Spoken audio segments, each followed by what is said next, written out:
¿Qué tal amigos? Bienvenidos a un nuevo video de Criterios TV. Los saluda Roberto López y para mí es un gusto nuevamente estar con todos ustedes a través de este canal de YouTube que ha crecido mucho y les agradecemos bastante a ustedes que nos han estado viendo. Hoy, como ya lo vio, vamos a hablar de un tema muy interesante. Muchos dirían, ¿por qué hablar del PRI si el PRI ya prácticamente está desaparecido?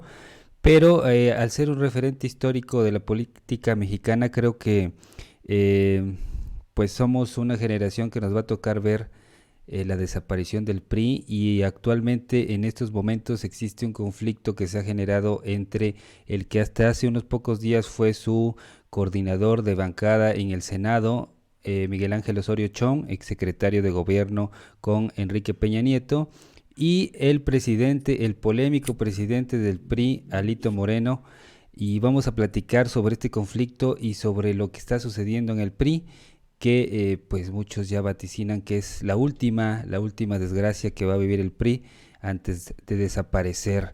Pero para eso quiero saludar primero que nada al licenciado Daniel Méndez Vivanco que me acompaña. Buenos días, licenciado. ¿Qué tal, Roberto? Muy buenos días. Saludo a todo el auditorio que está conformado por las redes sociales, deseando que haya amanecido bien para todos ustedes.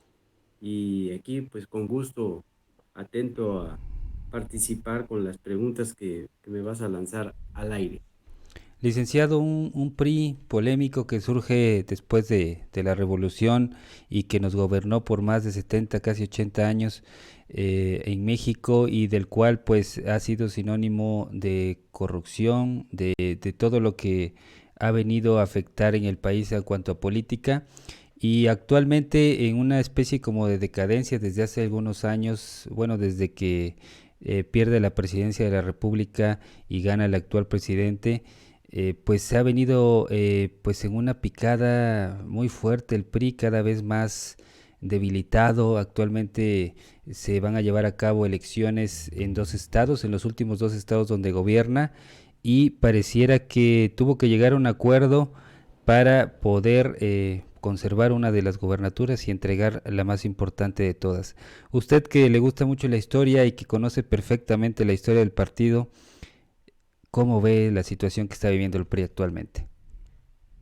Bueno, a ver, varias cosas. En primer término, efectivamente, estoy de acuerdo contigo cuando dices que es un referente el Partido Revolucionario Institucional para poder entender lo que es este país.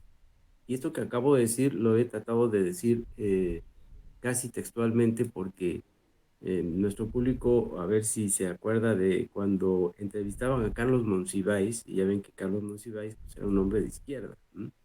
Un hombre contestatario, un hombre crítico, gran intelectual de nuestro país, y recuerdo que varias jornadas electorales que se le invitó, por cierto, en Televisa, en mesas redondas para analizar los resultados electorales de los procesos para nombrar a un nuevo presidente de la República en los últimos años que le tocó vivir a Carlos Monsiváis, decía esto que acabo yo de comentar, que este país hasta estos momentos, hasta estos momentos no se entiende sin el Partido Revolucionario Institucional.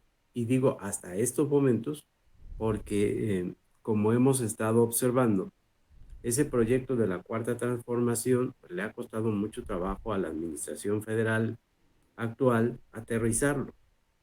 Y le ha costado mucho trabajo porque el país institucionalmente sigue estando organizado con aquel esquema del PRI. En ese sentido, también diría y puntualizaría que gobernó nuestro país 71 años. La fecha exacta son 71 años. Es Ininterrumpidamente, ¿no? ininterrumpidamente. Ujú. Es un país que decía que estaba organizado bajo ese esquema porque es cierto, es un país que, vamos a la explicación histórica, después del proceso de la Revolución Mexicana, vino para quitar a la dictadura de Porfirio Díaz y luego con ese paréntesis de el usurpador Victoriano Huerta, pues los caudillos de la Revolución Mexicana escucharon el canto de las sirenas que los hacía atraer el poder. Y entonces el poder, en esos grandes misterios que encierra el poder, provocó grandes ambiciones a su vez de los militares. Y esos caudillos, esos militares empezaron a matar por la lucha del poder. Se le llamaba etapa caudillista, hasta que tuvo que llegar uno de ellos, militares, uno de esos militares, el general Plutarco Elías Calles, el que tomó la decisión de crear lo que hemos conocido como Partido Revolucionario Institucional. Claro, en una evolución de sus siglas y su manera de conducir, su estilo de conducir. Por ejemplo, primero fue Partido del Nacional Revolucionario y también fue Partido de la Revolución Mexicana hasta llegar al PRI. Perdón. Y aquí lo que yo quiero acotar es esto. Cuando los críticos del PRI sostienen que no es un partido salido de las masas, sí algo hay de cierto en eso. Es decir, el PRI sale por la vía del Estado mismo, del gobierno mismo, en esa determinación que lleva a cabo el general Elías Calles. Pero aquí viene algo que me parece también en aras de la justicia, eh, traerlo a la mesa esta de análisis. Esos 71 años fueron, desde mi punto de vista, con claroscuros, con cosas a favor y con cosas en contra. Pero cumplió su cometido, tan cumplió su cometido que durante 71 años, sobre todo yo me atrevería a ir a algo más concreto. La primera parte le dio estabilidad a nuestro país y aunque es un partido que salió de las entrañas del poder mismo, pero no salió de la sociedad civil, pero sí fue extendiendo sus tentáculos, enraizándose en la sociedad civil muy inteligentemente. Y por eso surgieron entonces las corporaciones. Esas corporaciones atrajeron la voluntad popular y la participación popular, de ahí que corporaciones tan decisivas como CTM, CNOP, CNS, etcétera, etcétera, la agrupación de Unión de Profesionistas y Técnicos que aglutinó a la clase media. Fue un partido muy organizado, que estratégicamente, inteligentemente, buscó la manera con esas corporaciones de conformar e insisto, atraer a todas las clases sociales de nuestro país. Pero como sucede también, aquí se aplica la ley de la física, ¿no? Todo lo que tiende a subir, pues tiende a bajar. Y tú que has estado con inquietudes en las carreras como de ingeniería que has tenido y que eres un hombre que maneja también el lenguaje, no nada más técnico, numérico, lo sabes. La ley física hace eso y eso se aplica en el campo de la política. Es por ello que entonces, vuelvo a recalcar, desde mi punto de vista, hubo estabilidad, hubo estabilidad en nuestro país con Sí. ese PRI, pero del nacionalismo revolucionario. Ujú. Y empezó a haber problemas y empezó la debacle del Partido Revolucionario Institucional cuando los tecnócratas arribaron al poder. Y ahí están las palabras de el ingeniero Cuauhtémoc Cárdenas, que amplió esto que yo estoy comentando. El ingeniero Cuauhtémoc Cárdenas dijo, los tecnócratas son un grupo de mexicanos formados en las universidades extranjeras, sobre todo de los Estados Unidos, cuyo pensamiento, ese grupo de mexicanos cuyo pensamiento y corazón están puestos en el poderoso país vecino del norte, no en México. Y por eso alimenta lo que estoy comentando. Hubo estabilidad hasta y en la etapa Y del surgieron, nacionalismo revolucionario. sí, Perdón, sí, ibas a hacerme un sí, comentario. surgieron presidentes tan buenos como Lázaro Cárdenas, por ejemplo, ¿no? Así es. Y muchos otros. Adolfo López Mateos, Adolfo López Adolfo Mat, López sí, Mateos. exactamente. Y también el famoso llamado periodo de desarrollo estabilizador que pues trajo para todos los Así es. ciudadanos una calidad de vida pues tranquila, ¿no?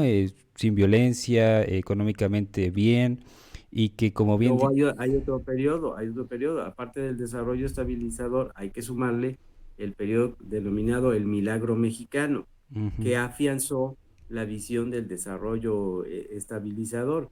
Ahora, rápidamente, otra de las cosas a lo que estás comentando, es tan importante esos momentos que, ¿qué es lo que ha sucedido? Ahora lo traigo al presente. ¿Por qué está en esa debacle? ¿Por qué está en esa crisis, etcétera, etcétera?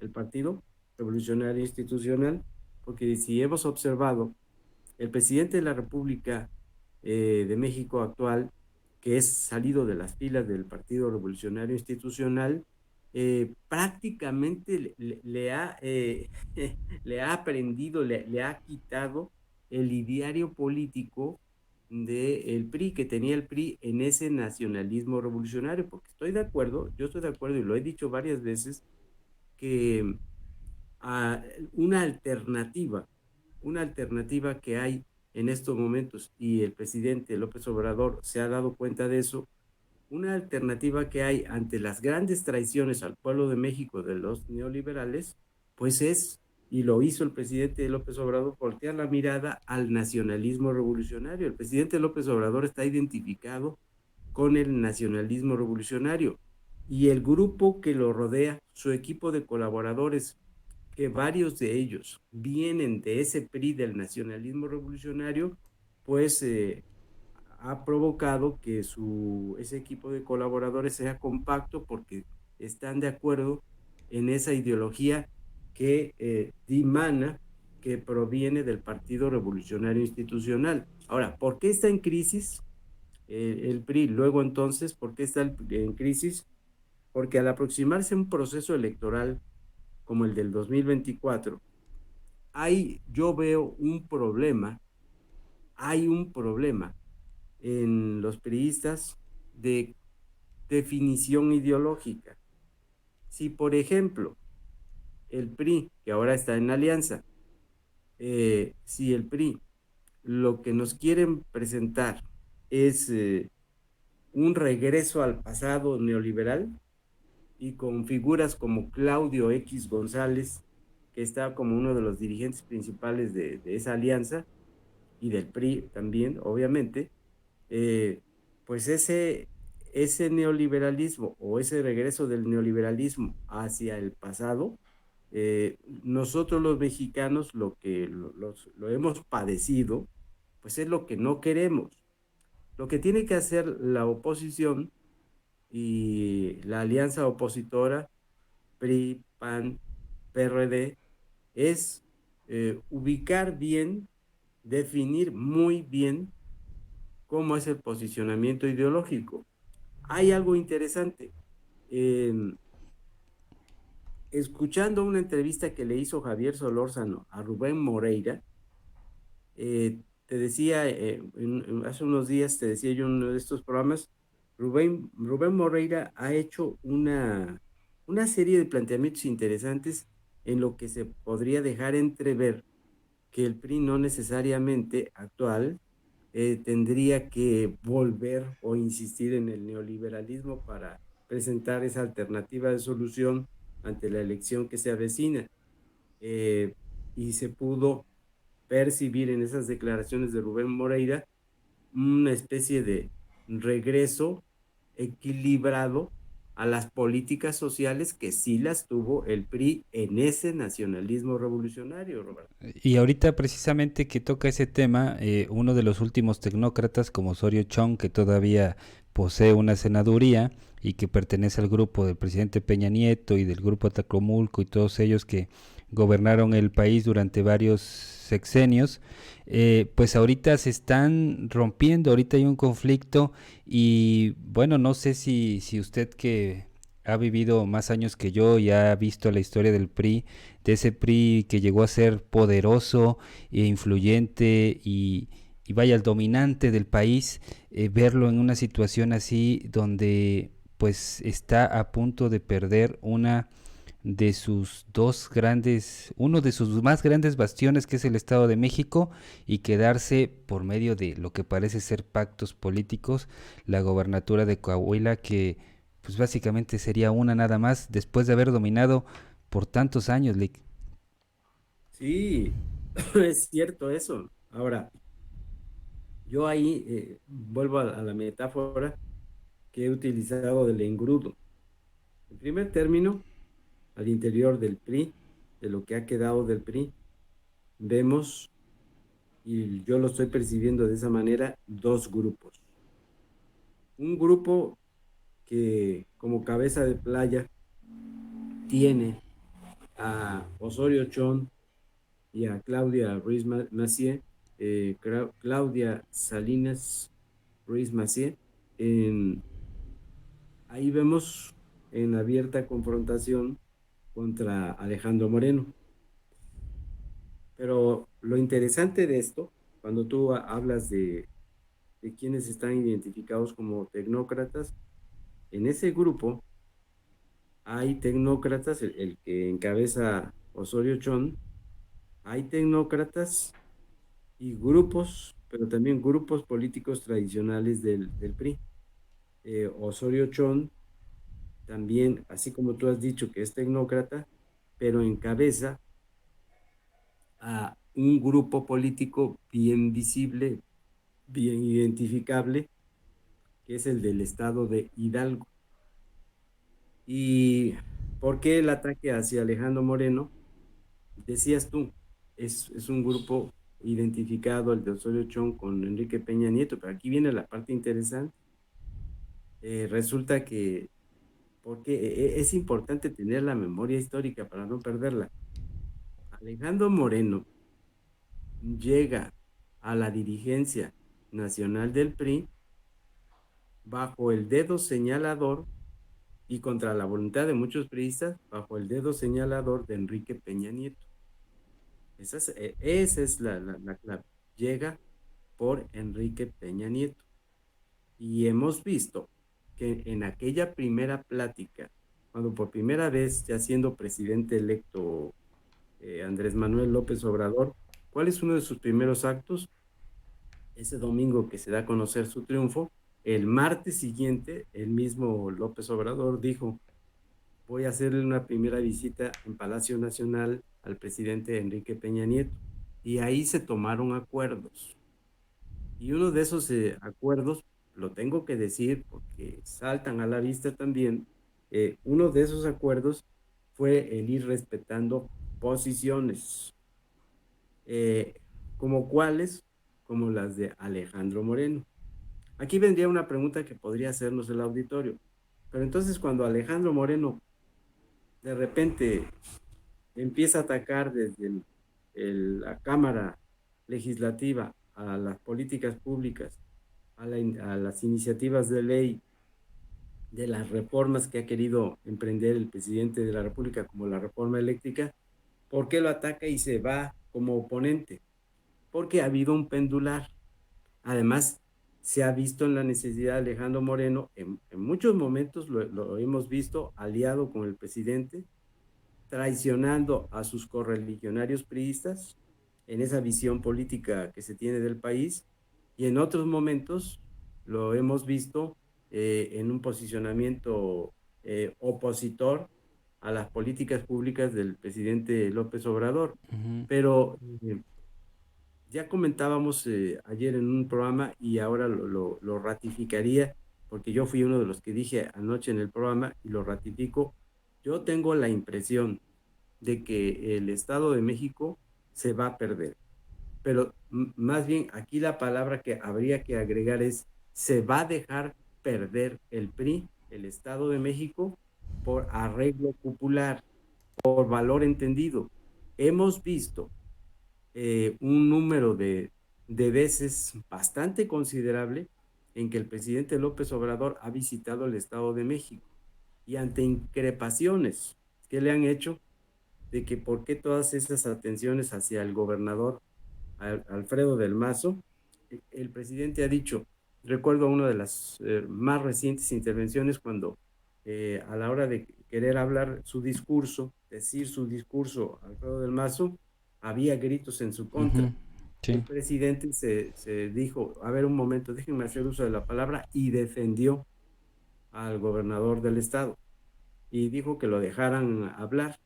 Bueno, ahí el presidente dijo que el gobernador del estado, ahí están las grabaciones, el gobernador del Estado de México en, está ubicado su territorio estatal en una de las zonas donde destacan obras importantes del proyecto de la Cuarta Transformación. Y como dijo el presidente, en todo momento hemos contado con la colaboración del gobernador del estado. Cuando venga el momento de la campaña política, agregó una vez más el presidente, ahí ya vendrá otra cosa. Pero en el ejercicio de la administración pública, en ese desempeño, hemos contado con el apoyo del gobernador del estado. Entonces, va mi opinión. Sostengo que hay un arreglo, me puedo equivocar, pero no creo que vaya a haber alguna modificación. Hay un arreglo eh, para cómo se va a resolver la situación del Estado de México. Parece ser que el grupo Atlacomulco estaría dispuesto a ceder el Estado de México, lo cual yo considero que sería un gravísimo error para el PRI, pero en esa política y una serie de reglas no escritas, ahí se va a cumplir eso, una serie de reglas no escritas que vienen desde el pasado. ¿Cuál es esa regla? De que en una contienda electoral están dos figuras políticas fuertemente encontradas, pero finalmente una de ellas, una de esas personas tiene que ganar. Y la regla no escrita que viene del pasado indica esto. Entra una negociación. ¿En qué estriba la negociación? Bueno, que la parte, una de esas partes que ganó, entra en una negociación de tal manera que en el siguiente proceso electoral se van a crear todas las condiciones para ahora sí decirle a quien había perdido esa elección, ahora te toca a ti. Eso es lo que creo que va a suceder en el Estado de México. La exsecretaria de Educación Pública, acuérdense que contendió en el proceso electoral donde Ujú. salió ganador Alfredo del Mazo, y Por ella tuvo poquito que perdió. Ujú, aceptar poquito, pero ganó ujú, Alfredo del Mazo y tuvo que aceptar esa situación. Entonces ahora es como devolverle en esa regla no escrita, ahora te toca a ti contar con la gubernatura del Estado.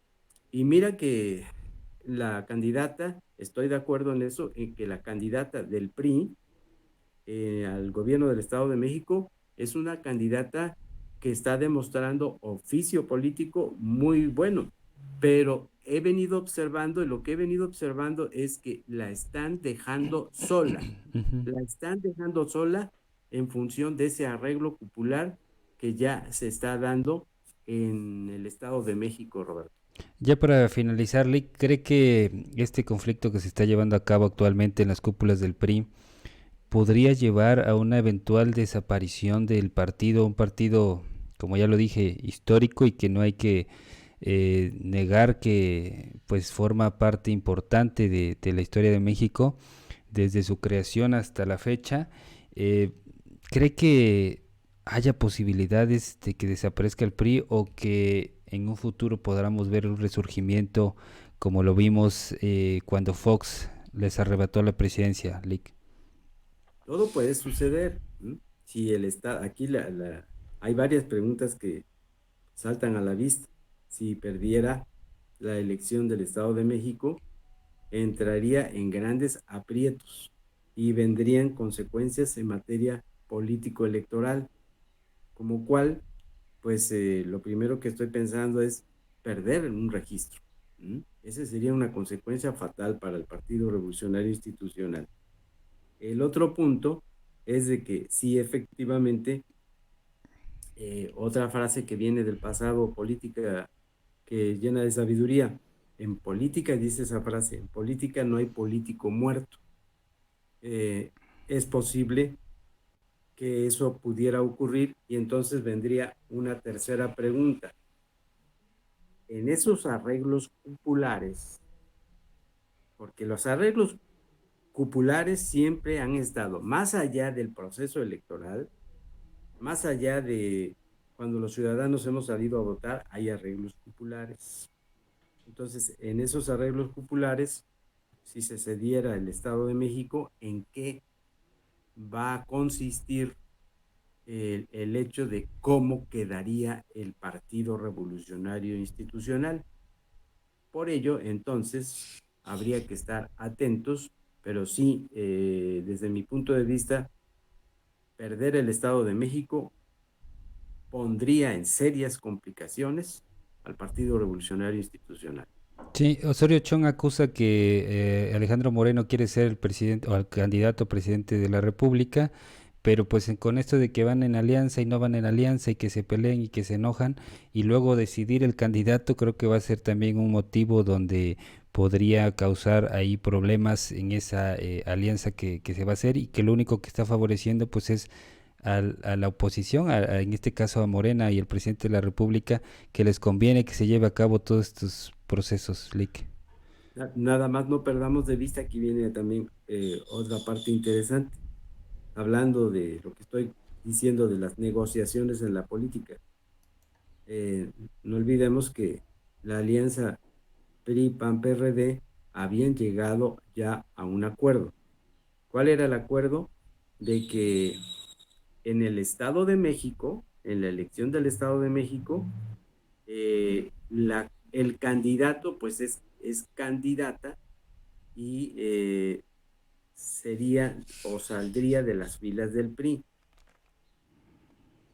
a condición de que en la elección de 2024 el candidato de esa alianza sería Acción Nacional. Entonces, ante ese escenario surge otra pregunta más, cuarta pregunta.